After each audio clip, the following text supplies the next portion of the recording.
My family treated my sister like royalty, until I, at Thanksgiving, revealed I was a multimillionaire. One sentence changed everything. My sister lost it. My mom broke down and my dad realized the failure they mocked had been winning all along. When I was 11, I asked my mom why my sister had a bigger slice of cake than me. She smiled, patted my head, and said, "Because she's special, honey." That was the beginning of the script I didn't realize had been written for me since birth. I was the background character, the footnote, the placeholder son, and my sister. She was the shining star, the miracle, the center of the universe around which everything else revolved. Her name is Belle, and she's exactly 3 years older than me. Currently, 33, with a sharp jawline, sharper tongue, and a whole fan club of extended family members who seem to think she descended from the heavens with a PhD and a Pinterest-perfect life plan. My name's Landon. I'm 30 now, and for most of my life, I played my role quietly, kept my head down, did what I was told, and tried not to ruffle feathers. But Thanksgiving this year, yeah, I'll get to that. Just know it didn't go how anyone expected, especially not Belle, not my mom, who had what can only be described as a psychological eclipse in the middle of dinner. Not my dad, who sat there silently for 10 full seconds before whispering something that almost made me laugh out loud. But before we get to the wine throwing and the tears and the whispered accusations, let me tell you how we got there. Because this wasn't just one dinner gone wrong. This was years in the making. A slow, silent pressure building under the surface until it finally cracked wide open at the worst possible time. I grew up in a small town in Indiana. Not tiny, but the kind of place where everyone knows which church you go to, what car your dad drives, and whether your lawn was mowed on Saturday or Sunday. My parents, Mark and Denise, were both teachers. Dad taught high school history. Mom was an elementary music teacher. They were strict but fair. At least that's what everyone said. But that only really applied if your name was Belle. Belle was the kind of kid who could do no wrong. Straight A's, ballet recital, honor societies, all that. Every refrigerator magnet-worthy accomplishment was hers. And when she walked into a room, my parents practically stood at attention. She didn't just bring home report cards. She brought home prophecies. Belle is going places. Belle's going to be a doctor one day. Belle is going to change the world. Meanwhile, if I brought home a B+ in algebra, I got the "what happened here" face and a reminder that I needed to try harder. Don't get me wrong, I wasn't a bad kid. I kept to myself, got decent grades, had a few close friends, played guitar, worked part-time at a bike shop in high school, but I wasn't spectacular. Not in their eyes. And maybe that would have been fine if they just treated us equally. But they didn't. Not even close. I remember one Christmas when Belle was 15 and I was 12. She opened her gift to find a brand new laptop, one of those sleek white MacBooks that had just come out. I opened mine and found a stack of used books about learning to focus. Dad put his hand on my shoulder and said, "These will help you catch up to your sister." That was the year I stopped asking for anything. Fast forward to college. Belle went to Northwestern. Full ride, pre-med, fancy internships, the whole package. I applied to a small state school with a solid computer science program and got in without much fanfare. When I told my parents I was majoring in computer engineering, my mom blinked and said, "Oh, but Belle's working in oncology. Isn't that exciting?" That was the beginning of my silent years. I stopped trying to impress them, stopped sharing updates.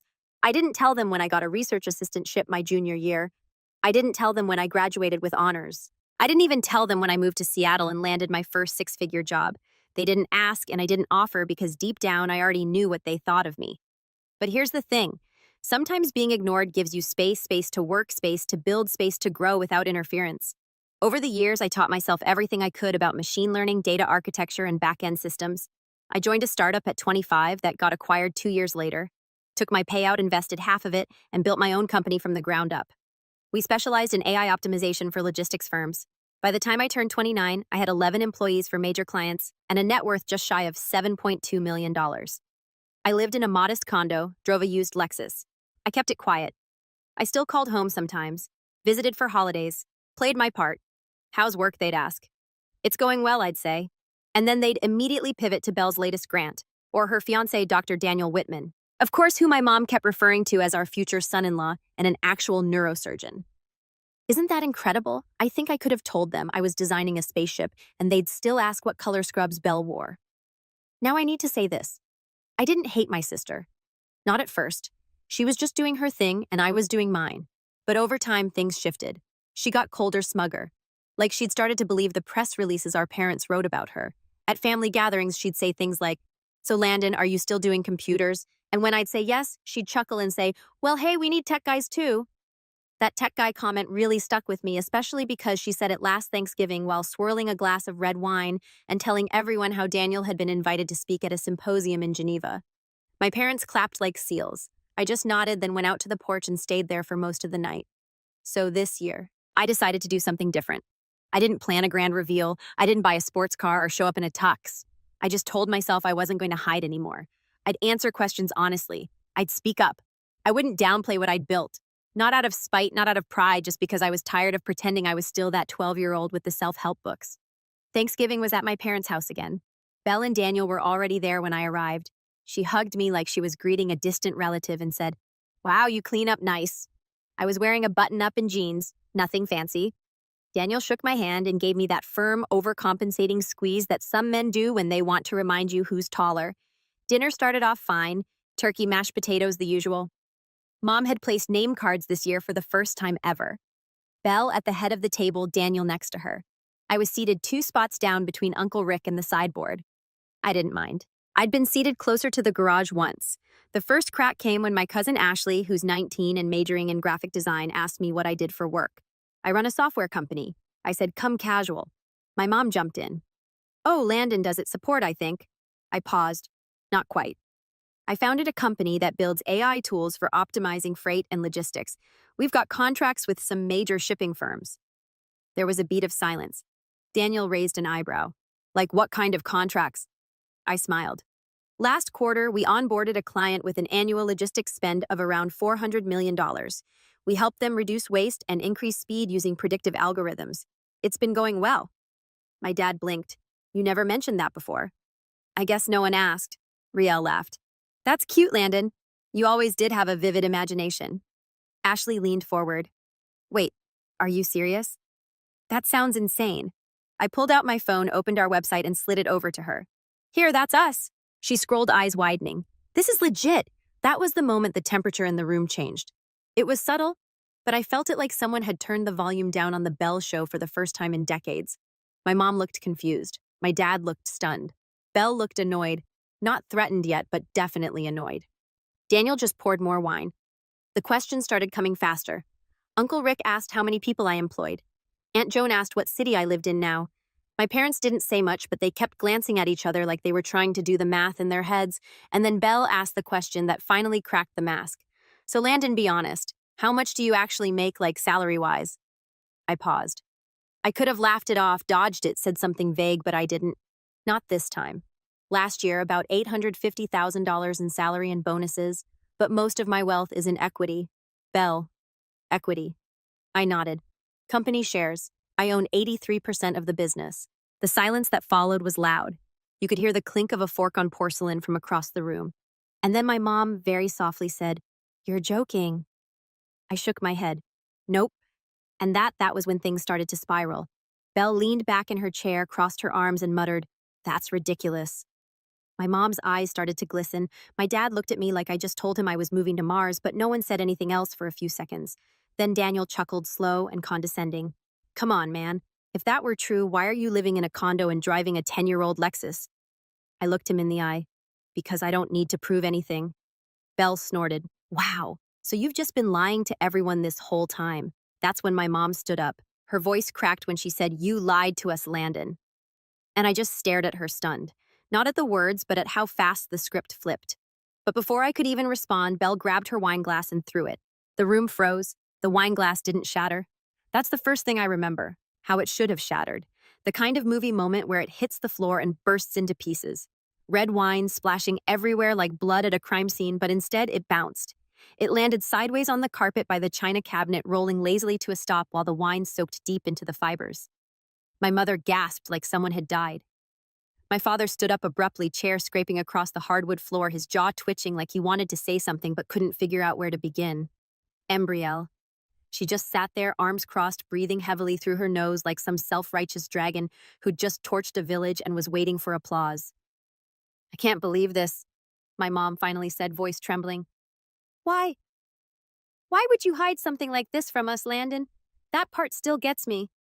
Hide? Like I'd stashed away nuclear secrets or faked my death for insurance money. I didn't even know how to respond at first. My brain kept stuttering over the wine on the floor. The fact that I had just been accused not of doing something wrong, but of being something wrong. I wasn't hiding anything, I said slowly, keeping my tone calm.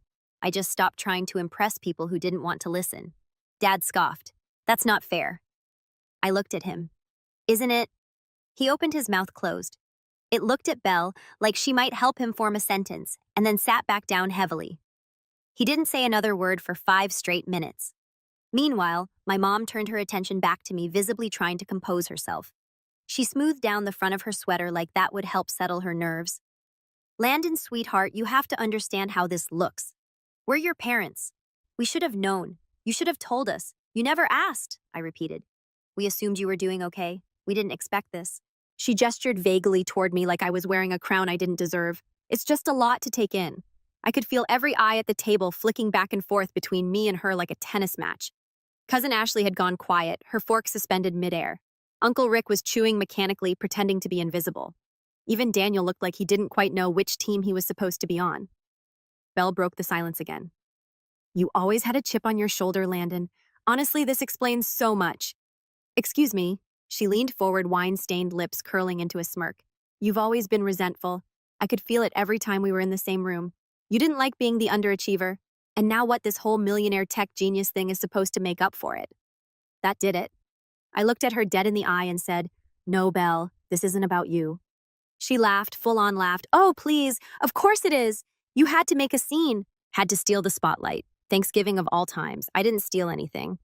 I said you just assumed I'd stay quiet forever. And then, as if on cue, my mother placed her hand over Belle's and said softly, Biel, honey, maybe we should all just take a breath. There it was again.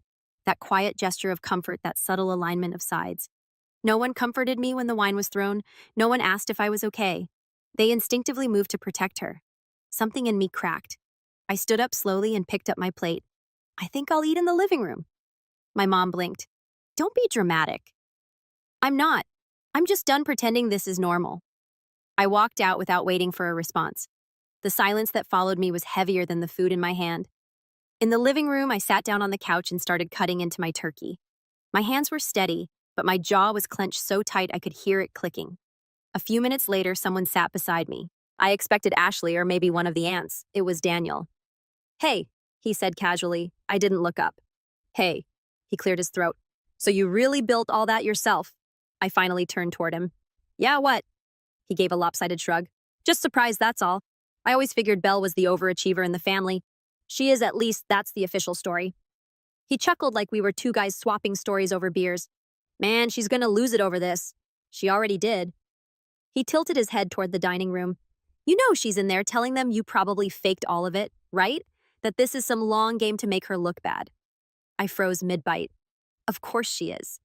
Daniel leaned back against the couch, staring at the ceiling like he'd seen this movie before. You know, I used to think the family adoration was cute, like, wow, they really love their daughter. But after a while, I realized it's a cult. That caught me off guard. A cult. He nodded. You don't notice it until you're on the outside. Your mom talks about her like she's a myth. Your dad quotes her like a political speech. Embryo, she believes it. Every word of it. I've never met someone so obsessed with her own reflection. I stared at him for a second, trying to decide if this was a trap. Then why are you marrying her? He smirked. I didn't say I was. That shut me up. He stood up a moment later, brushing imaginary lint off his slacks. Just thought you should know what's being said back there. Good luck. And with that, he walked off, leaving me sitting there with a plate of turkey and 100 thoughts bouncing around in my skull like marbles in a tin can. A few minutes later, Ashley slipped in. She perched on the armrest like a bird testing the air. Hey, she said gently. That was intense. Yeah, she hesitated. I just wanted to say I think it's really cool what you've built, like I had no idea. They never talk about you, you know. That part stung more than I expected. I know. She glanced toward the hallway, then back at me. Anyway, just wanted you to hear that someone's proud of you. I nodded, grateful. Thanks. She left a minute later, and I returned to my thoughts. I kept waiting for anyone to come and apologize, but no one did. Instead, I heard the muffled sound of voices from the dining room, low and urgent, then footsteps, then the unmistakable sound of my mom crying. It took everything in me not to roll my eyes because I knew that cry that wasn't the cry of someone hurt.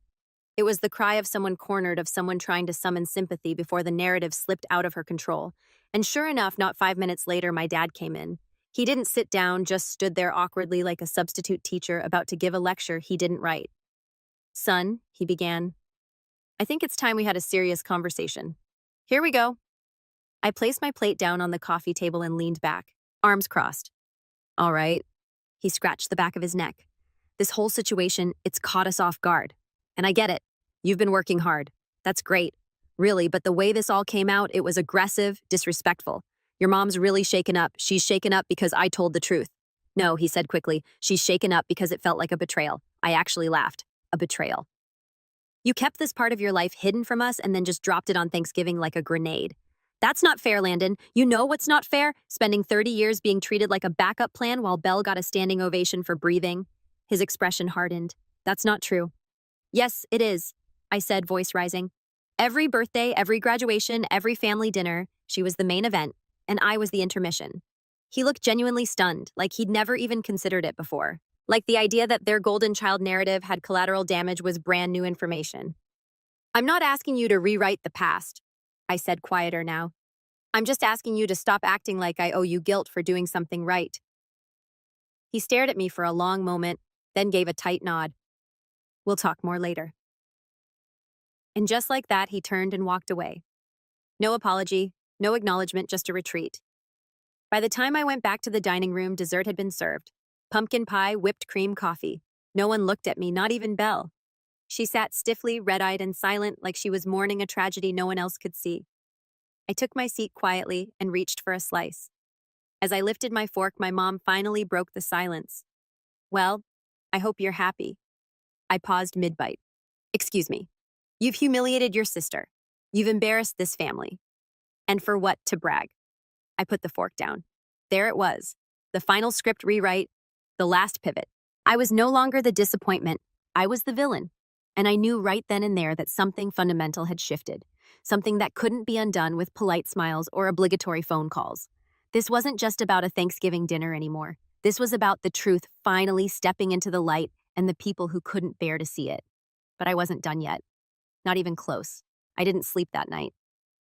I left the dinner table after my mom's final jab. "I hope you're happy," with a slice of cold pumpkin pie wrapped in a paper towel, and I drove back to my Airbnb in silence. No music, no calls, just the quiet hum of tires against pavement and the slow burn of betrayal creeping into my chest. When I got to the Airbnb, I sat on the edge of the bed and stared at the slice of pie like it might answer the question I couldn't shake. How did telling the truth make me the villain? All my life, I had swallowed slights so small they seemed harmless on the surface. Comments. Glances, omissions, but together they built a wall I wasn't allowed to climb. And when I finally stood at the top, looking down from a place I'd built with my own hands, I was punished for not staying where they left me. I barely slept. My mind kept replaying my mother's face when I told her the truth. Not proud, not curious, not surprised, hurt, like I had stabbed her in the back. By morning, I had 3 texts, one from Ashley, "You okay?" Yesterday was, "Yeah, let me know if you want to get out of the house today." One from Daniel, "They're spinning, just FYI, might want to get ahead of it." And one from my mother, "Call me. We need to talk about what happened." I ignored all 3 for an hour while I drank weak coffee and stared at a blank TV screen. Then curiosity got the best of me and I called her. She picked up on the second ring. "Landon." Her voice was tight, rehearsed. "I'm glad you called. You asked me to." A pause. "Well, yes. I wanted to clear the air." I waited. "I've been thinking," she continued.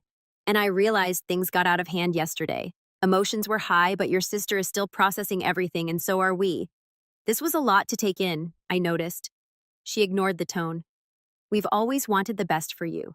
But Belle, she's had to work so hard to get where she is." "Right?" I said.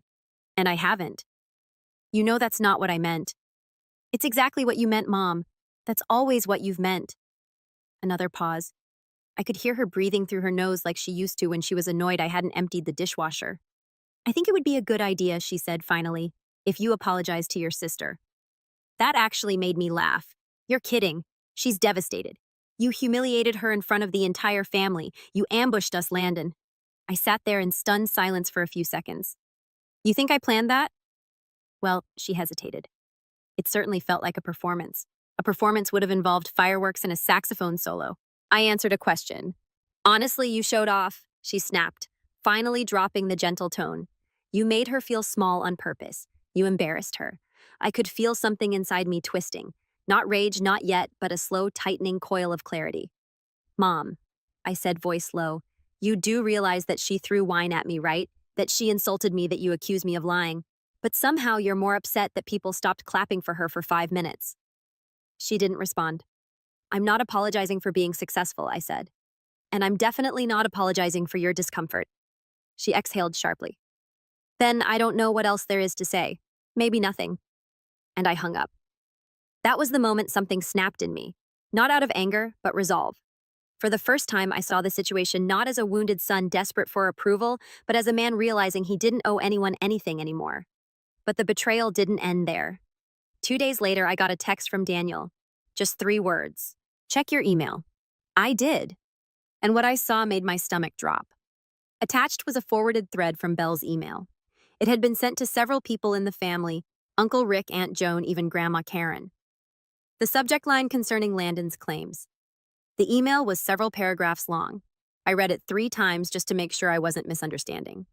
In it, Belle calmly and professionally questioned the legitimacy of my company. She said she'd done a little digging and couldn't verify any of my client contracts. She implied that I may be involved in shady tech dealings or overstating my success for personal validation. She even said I might be in a manic phase. At the end, she included a casual line. I say all of this with love. I just think we need to be cautious before we enable any delusions. Landon clearly needs support, not applause. Support, not applause.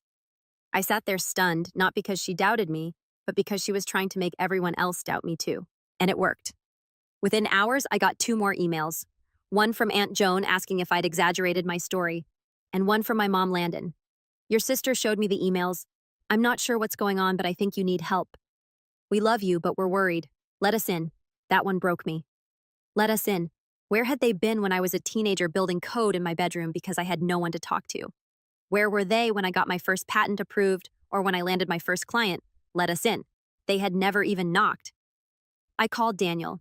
He picked up on the first ring. I'm assuming you saw it. Yeah, I said, still trying to process. What is wrong with her? He sighed. You want the truth? Always. She's always been like this, but this is new. This is next level. She's trying to destroy my credibility. She's scared. The crown slipped and she's grabbing at anything to keep it. I paused. Why did you send it to me? Because you deserve to know. And because I think I might be done with all this. There was something final in his voice. You're leaving her, I don't know yet, but I see it now. The manipulation, the control, the way your parents feed it. We were quiet for a while. Then he said, you should come back. Say nothing. Just show up to what let them keep painting me as the delusional brother. No, he said, to show them you're not going anywhere. To remind them you don't need their approval.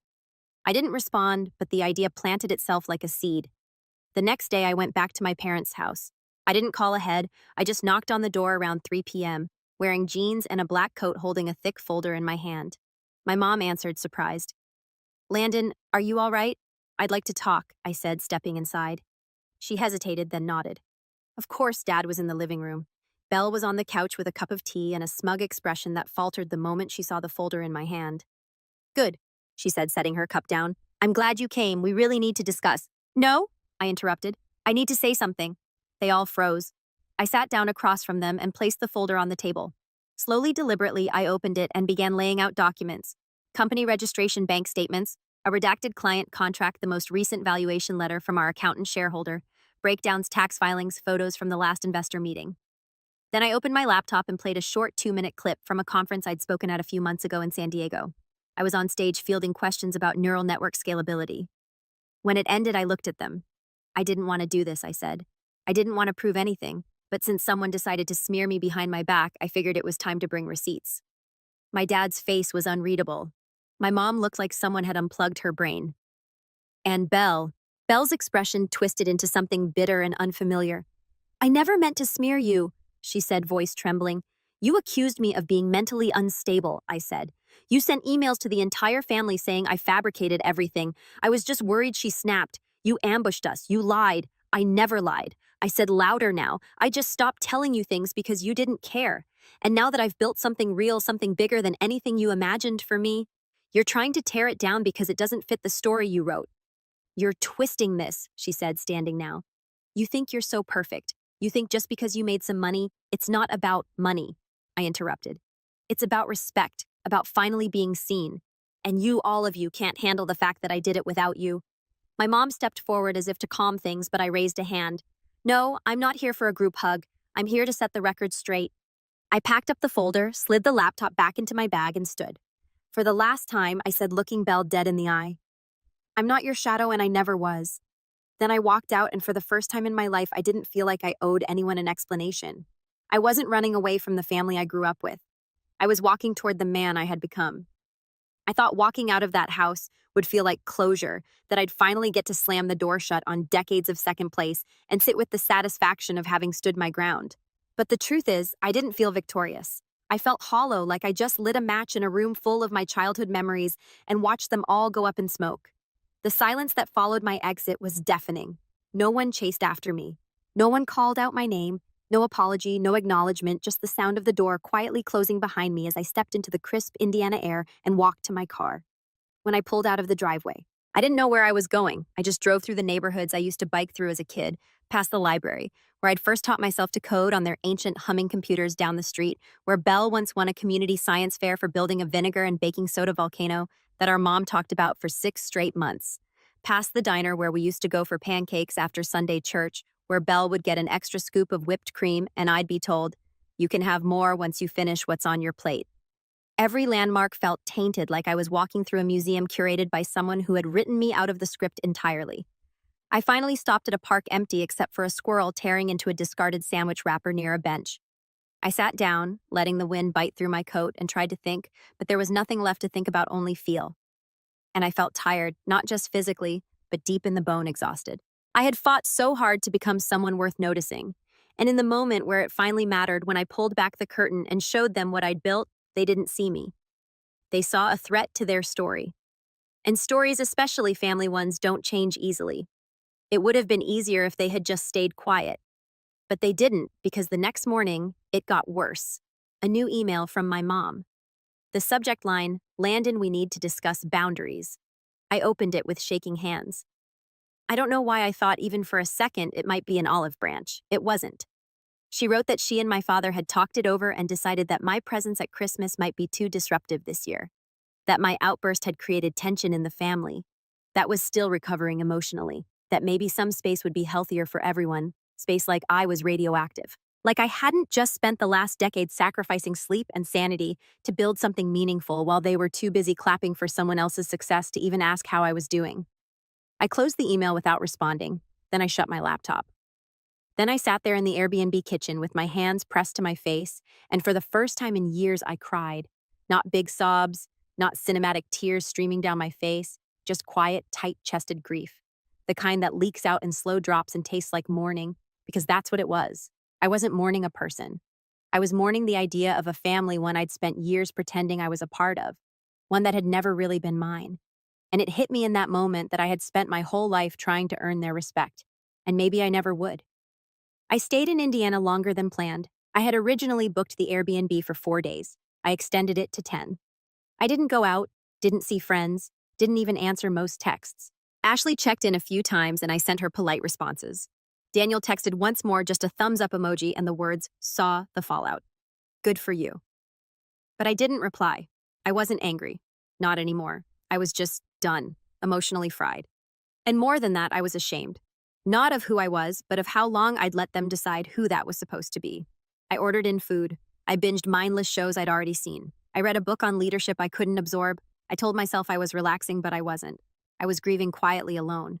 And when I finally gathered the strength to check my phone again, I saw what I had missed. A post from Belle on Facebook. A smiling selfie captioned, "Grateful for family this Thanksgiving, and for the strength to rise above toxic people, even when they share your DNA." I stared at it for a long time. The comments were exactly what you'd expect.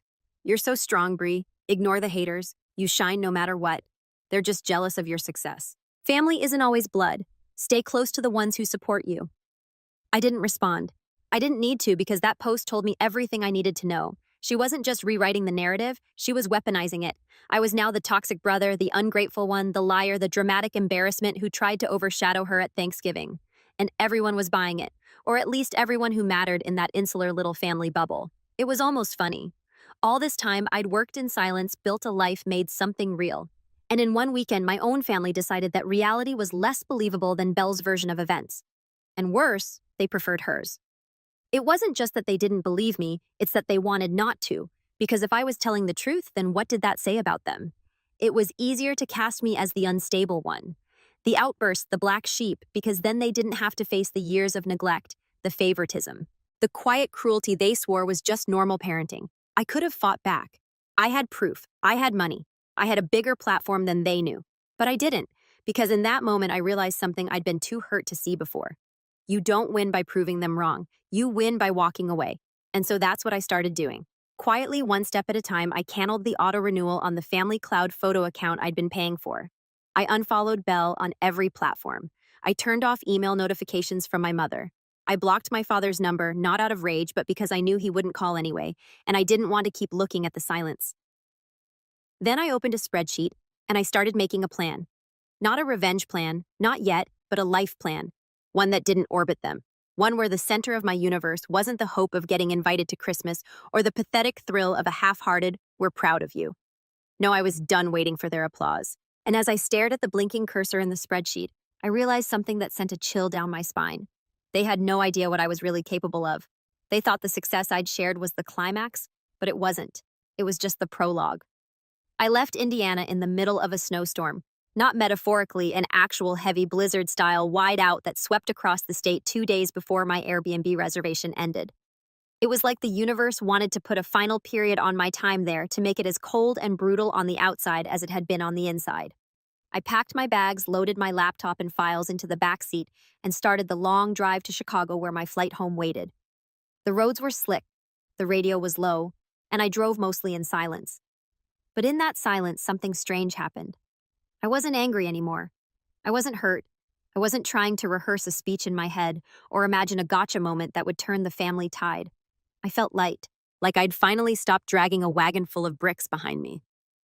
Bricks labeled "Prove Yourself," "Make them proud." Maybe this time they'll listen.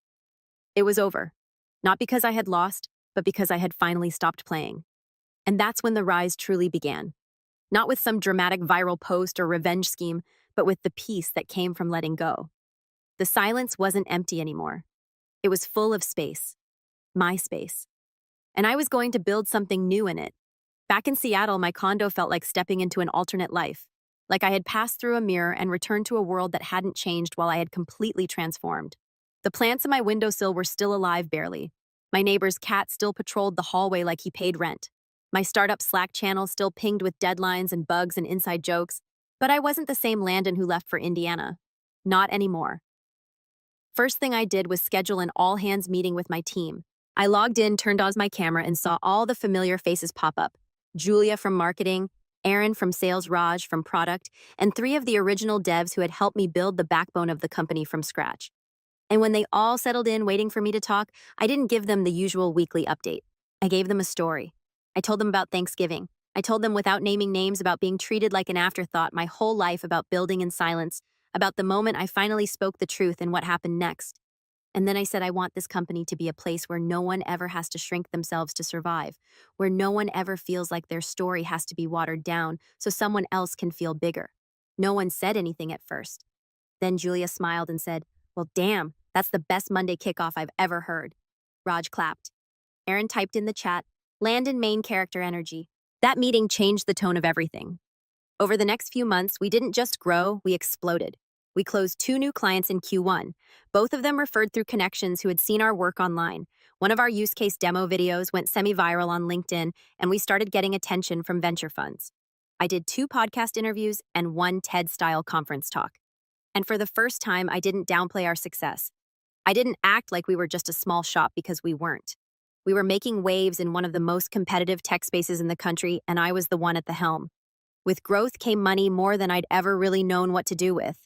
I upgraded my condo not to a mansion, but to a sleek, modern townhouse with a rooftop garden and space for a recording studio. I started working with a personal trainer 3 times a week. I hired a financial advisor, not because I was worried about losing money, but because I wanted to learn how to move it, how to make it work for causes I cared about. And I began investing quietly, strategically, not just in tech and people. I reached out to small business owners with good ideas, but no resources artists who needed grants, coders in underrepresented communities, who just needed someone to believe in them. I created a micro investment fund and called it First Shadow, a name that meant nothing to anyone else but everything to me, because I'd lived in the shadow, and now I was giving others the light.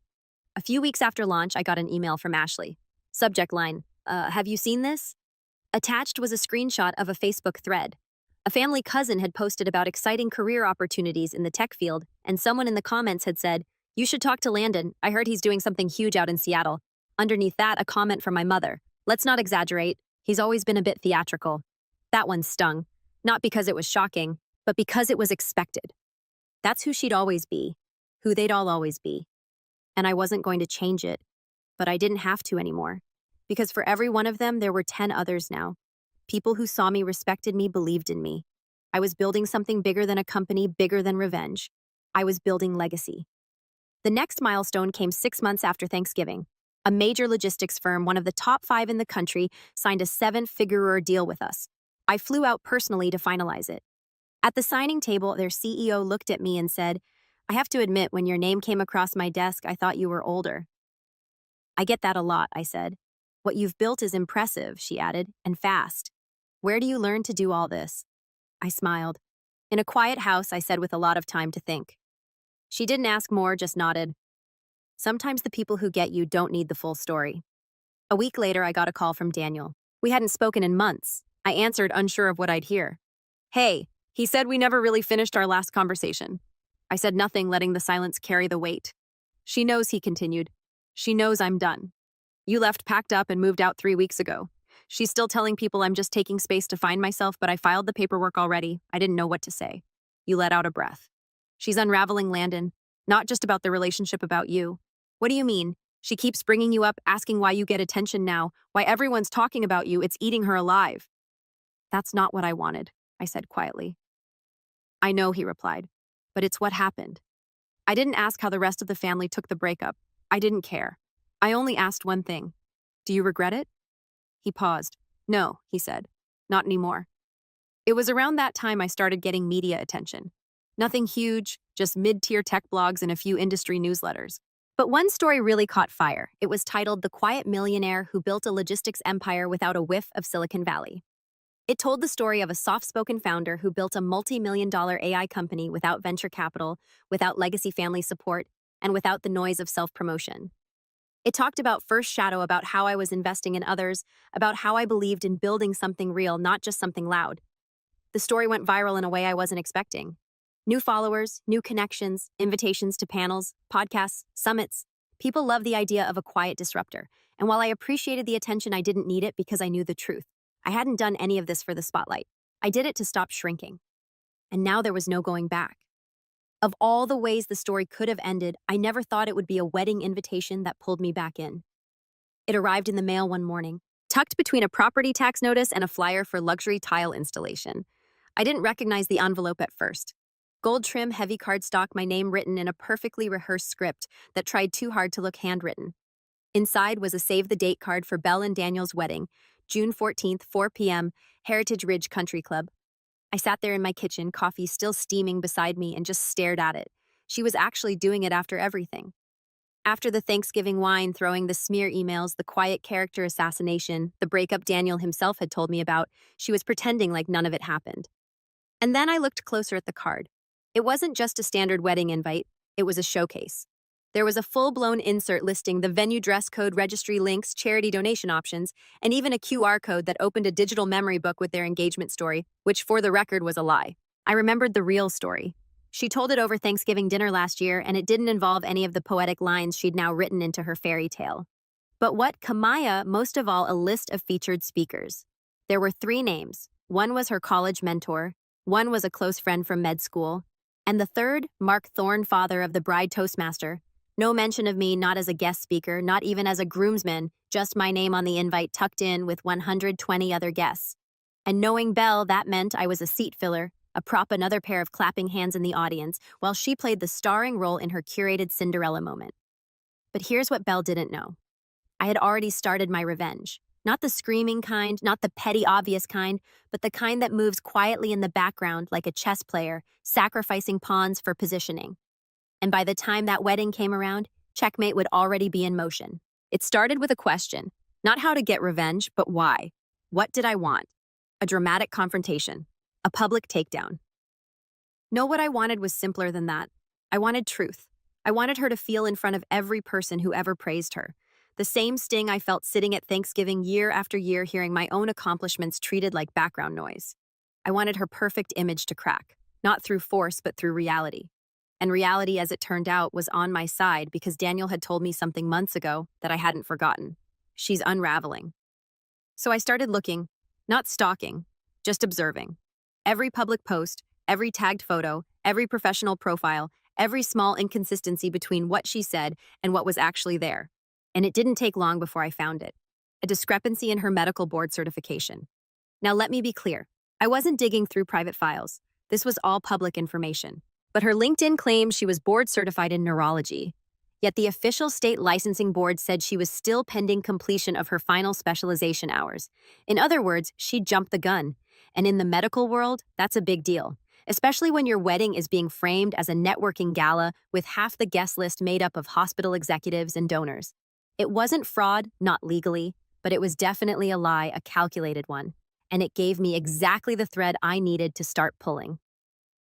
I reached out to a friend of mine named Claire, an investigative podcast host I had met during one of my TED-style events in Portland. Claire had built a reputation on peeling back polished veneers and exposing the truth underneath. Her last expose had gone viral after uncovering a nonprofit's misuse of grant funding.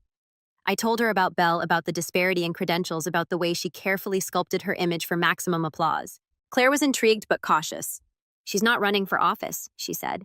"Why should people care?" "Because this isn't about one lie." I told her it's about how many people believe it. I sent her the engagement story, the fabricated speeches, the screenshots from Thanksgiving, the Facebook post calling me toxic after I exposed the truth. I didn't beg. I didn't exaggerate. I just let the facts speak. And Claire agreed to feature Belle in a short-form series on professional pretenders, people who build elaborate public facades while quietly bending the truth behind the scenes. Nothing illegal, just curated deception. It would run the week before the wedding. I didn't give them the wedding date. They found it on their own. Meanwhile, I played the part. I RSVP'd. Yes. I bought a tailored suit, subtle, sharp charcoal gray. I didn't ask to bring a +1, but I knew I wouldn't be coming alone because at the last minute I invited a guest, Ashley. She had stayed quiet through all of this. Supportive but cautious. I didn't blame her. It's hard to choose sides when one side is the family you still have to see at Christmas. But when I told her what I was planning, not the specifics, just the broad strokes, she said one word, "I'm in." She booked a flight that night. The wedding day arrived with perfect weather. Belle wouldn't have allowed anything less. The venue looked like a scene out of a bridal magazine. Strings of fairy lights, glass chandeliers, floral arches. Guests arrived in tailored suits and floor-length dresses, champagne flutes already half empty before the ceremony even began. I kept a low profile, mingled politely, shook hands, complimented centerpieces. But there was a weight to my silence now. People didn't dismiss me. They leaned in, asked what I'd been up to, made quiet jokes about the family genius finally coming out of hiding. The podcast episode had dropped that morning, and by 3 p.m., it had already hit 70,000 downloads. Not a takedown, just uncomfortable truth titled, "The Sisterhood Effect When Applause Becomes Armor." I didn't need to quote it, everyone already was. Snippets floated through the crowd in hushed murmurs. "Did you know she's not actually board certified yet? The podcast said her engagement story was made up. I heard her brother runs some massive company. Why isn't he in the wedding party? There's something weird going on with that family." Embrielle. She smiled through all of it. But I saw the strain, the micro-tightening around her eyes, the way her posture stiffened with every toast, the way her laugh got half a second too loud whenever someone mentioned the word podcast. She knew, but she couldn't react. Not without proving the story right. And that was the beauty of it. The revenge wasn't in destroying her. It was in making her live inside the truth she tried to bury. Every speech, every photo, every compliment, all of it, now filtered through a lens she couldn't control. During dinner, I kept mostly to myself until Belle finally approached. She waited until Daniel stepped away from the table, then slid into the seat across from me with a glass of wine in hand. Same vintage she threw at me last Thanksgiving. I know what you did, she said under her breath, smile frozen in place. I didn't flinch. Do you? She leaned in closer. You couldn't just let me have this. I did let you have it, I said quietly. You just couldn't hold on to it. Her smile cracked. Just a little. You think this makes you better than me? No, I said. I know it does. She blinked, stunned at the calmness of it. Then, like a true actress, she straightened up and sipped her wine. I should have cut you off years ago. You never had that power, I said. And now everyone knows it. She didn't reply. She just stood up and walked away, heels clicking like gunshots across the polished floor. Ashley nudged me from beside her. You okay? She whispered. I nodded, because for the first time in my life I was. Not because I had gotten revenge, but because I had finally stopped waiting for the applause. I wasn't the side character anymore. I was the author, and the story, it was just getting good. The wedding ended like most do. Laughter echoing under fairy lights, cake smeared on plates, a tired DJ playing 2000s throwbacks for a slowly thinning crowd. But beneath the gloss and sparkle, I could feel the tension buzzing like faulty wiring behind the drywall. No one said it aloud, but everyone knew something had shifted. The next morning, my phone lit up with 3 missed calls from my mother, 2 from Dad, and a single text from Belle. You win. I hope it was worth it. I didn't respond because it wasn't about winning. It never was. It was about telling the truth in a place where the truth had never been welcome. And finally, it was out. Irreversible. Standing in the daylight like it belonged there all along. The podcast episode had passed 300,000 plays by the end of the week. Claire messaged me. You underestimated how many people needed to hear this story. I hadn't done any interviews, no post-wedding statements, no social media cryptic posts or subtweets. I didn't need to. The silence said enough. What happened next came slowly then, all at once. Belle's hospital board requested a formal review of her credentials. Standard protocol, but humiliating for someone who had branded herself as a rising star in her department. She wasn't fired, but the press made it clear she'd need to clarify her miscommunication. Her wedding photos were stunning, but none of the captions said what people were really thinking. And Daniel, he didn't move back in. 3 weeks after the wedding, Ashley sent me a screenshot of his new LinkedIn job update. Relocated to Portland, available for consulting. No mention of Belle. My parents sent a long email around that time. A clumsy, overwritten olive branch. No apology. Not really. Just vague lines like, we were shocked by how things unfolded. We still love you deeply, even if we don't always see eye to eye. Family should stick together even when it's hard. I read it 3 times, then archived it because love without respect is just a softer form of control. I wasn't angry. I wasn't bitter. I was just done. Life, meanwhile, kept moving. My company hit another funding milestone. We opened an office in Austin. I started mentoring a group of young founders, kids who reminded me of myself at 19, full of ideas and nowhere to put them. I gave them space tools, the one thing I never had growing up: validation. Sometimes they asked about my story. I'd tell them just enough to let them know where I came from, but never so much that it defined me. Because that was the final part of the revenge. Not the takedown, not the podcast, not the ruined fairy tale wedding, but this piece. The kind that doesn't need a spotlight. The kind that doesn't explain itself. The kind that quietly builds a better life, while the people who dismissed you scrambled to rewrite their roles in your success. And one morning, almost a year after that unforgettable Thanksgiving, I got a package at my office. No return address. Inside was a hardcover family photo album, one of the old ones from our living room shelves. A note was taped to the inside cover, just 6 words written in my mother's handwriting. We should have seen you sooner. I didn't cry, I didn't call, I didn't frame it or throw it away. I just placed it on the bottom shelf of my bookcase where it would stay silent, heavy, untouched, like a chapter 1 had already finished, because my story wasn't about them anymore. It was about me, and I was finally writing it in my own